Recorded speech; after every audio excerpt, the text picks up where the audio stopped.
কৃষক মুক্তি সংগ্ৰাম সমিতিৰ নামত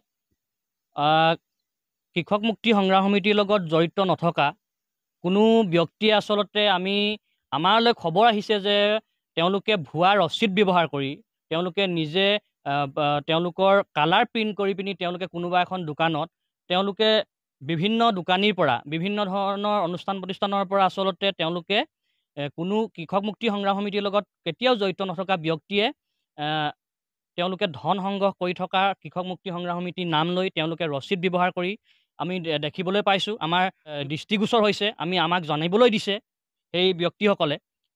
গতিকে আমি আপোনালোকৰ মাধ্যমৰ জৰিয়তে আমি দাবী উত্থাপন কৰিছোঁ যে ইতিমধ্যে সেই ব্যক্তিসকলৰ নাম আৰু তেওঁলোকৰ যিসকল ব্যক্তি আচলতে এই কাৰ্যটো কৰি আছে তেওঁলোকৰ নাম আমাৰ হাতত ইতিমধ্যে আহি পৰিছেহি। তেওঁলোকে যদিকে নিজে আহি পিনি এই গোটেই বিষয়টো তেওঁলোকে ৰাজহুৱাভাৱে ক্ষমা নিবিচাৰে বা তেওঁলোকে যে ভুল কৰিলে যদি তেওঁলোকে সকলোৱে আগত এই কথাটো স্বীকাৰ নকৰে, তেতিয়াহ'লে আমি আইনগতভাৱে আমি ব্যৱস্থা ল'বৰ কাৰণে আমি ছাত্ৰ মুক্তি সংগ্ৰাম সমিতিয়ে কৃষক মুক্তি সংগ্ৰাম সমিতি ভাতৃ সংগঠন হিচাপে আমি বাধ্য হ'ম।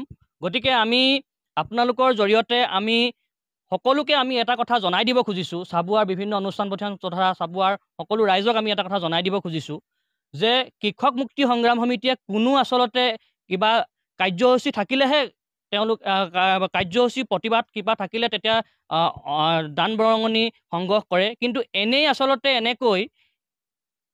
আচলতে ৰচিদ ব্যৱহাৰ কৰি কেতিয়াও দান বৰঙণি বিচৰা কৃষক মুক্তি সংগ্ৰাম সমিতিয়ে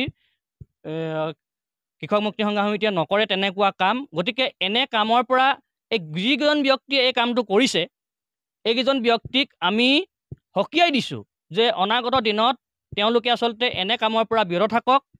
আৰু তেওঁলোকৰ যিহেতু নাম আমাৰ ওচৰত আহি পৰিছে, গতিকে তেওঁলোকে যদিকে ৰাজহুৱাভাৱে নিজে আহি ক্ষমা নোখোজে তেতিয়াহ'লে আমি আইনগত ব্যৱস্থা ল'বৰ কাৰণে আমি বাধ্য হ'ম আৰু এনে কাৰ্যৰ পৰা তেওঁলোকক বিৰত থাকিবৰ কাৰণে আমি সকিয়নি প্ৰদান কৰিলোঁ।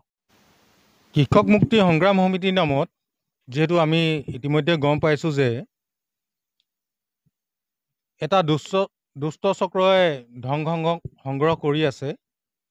ইয়াত আমি সদৌ অসম মটক ছাত্ৰ সন্থাৰ তৰফৰ পৰা বিশেষভাৱে গৰিহণা দিছোঁ আৰু তেখেতলোকক ইয়াৰ পৰাই আমি আপোনালোকৰ মাধ্যমৰ যোগেদি আমি সকীয়াই দিছোঁ যে ভৱিষ্যতে কোনো এটা জাতীয় হওক জনগোষ্ঠীয় হওক দল সংগঠনৰ নামত নামত কোনো দল সংগঠনৰ লগত জড়িত নোহোৱা ব্যক্তিয়ে তেনেকৈ ধন সংগ্ৰহ কৰিব নোৱাৰে। আৰু যিহেতু আমি জানো কৃষক মুক্তি সংগ্ৰাম সমিতিয়ে কোনো কাৰ্যসূচী নোহোৱাকৈ তেখেতলোকে তেনেকৈ ধন সংগ্ৰহ নকৰে। আৰু ইতিমধ্যে আমি গম পাইছোঁ যে যিকেইজন ব্যক্তিয়ে ধন সংগ্ৰহ কৰিছে তেখেতলোক কোনো এটা দল সংগঠনৰ লগত জড়িত নহয়।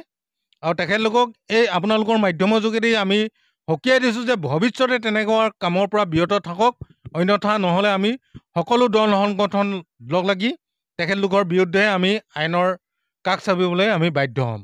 চাওক, কৃষক মুক্তি সংগ্ৰাম সমিতিৰ নামত কোনোবা দুষ্ট চক্ৰে ভুৱা ৰচিদ উলিয়াই চাবুৱাত বিভিন্ন ব্যৱসায় অনুষ্ঠান প্ৰতিষ্ঠানৰ পৰা ধ্বংস কৰা দেখিবলৈ পোৱা গৈছে। এনে কাৰ্যক আমি ছাত্ৰ মুক্তি সংগ্ৰাম সমিতি চাবুৱা আঞ্চলিক সমিতিয়ে তীব্ৰ গৰিহণা প্ৰদান কৰিছোঁ। আৰু যিকেইজন নাম ওলাইছে তেখেতলোকক আমাৰ কৃষক মুক্তি সংগ্ৰাম সমিতিৰ লগত বা নতুবা ছাত্ৰ মুক্তি সংগ্ৰামত কোনো দিনে জড়িত নাই। তেখেতলোকক আমি ইয়াৰ পৰাই ক'ব বিচাৰিছোঁ যে এনেধৰণৰ কামৰ পৰা বিৰত থাকক, অন্যথা আমি কৃষক মুক্তি সংগ্ৰাম সমিতি ভাতৃ সংগঠন হিচাপে ছাত্ৰ মুক্তি সংগ্ৰাম সমিতি হিচাপে আমি আইনগতভাৱে ব্যৱস্থা ল'বলৈ বাধ্য হ'ম।